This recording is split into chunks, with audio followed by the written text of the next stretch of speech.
だったら下当てないでどっかに置いといたら上に炭があるんだって下焦げるじゃん。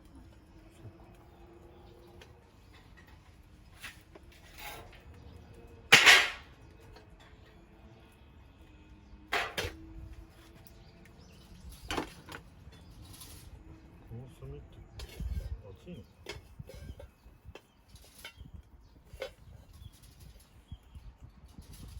まあ香ばしいよ。下だけへつってきた。すいませんね。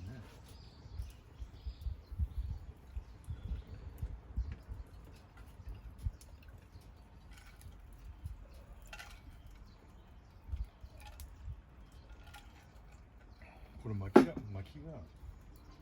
消えればいいんだよ。これさ、火力が弱いかと思う。5分ぐらいいい。オーブントースターとは違うからね。だって石窯もっと早いんじゃん。5分もいかないと思った。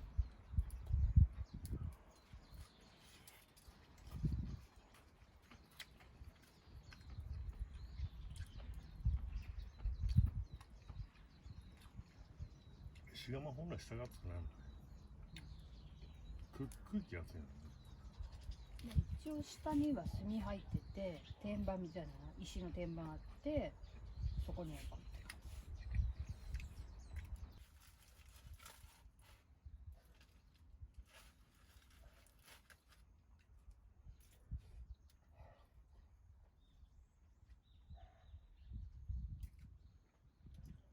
どう？これ生地があれだよね。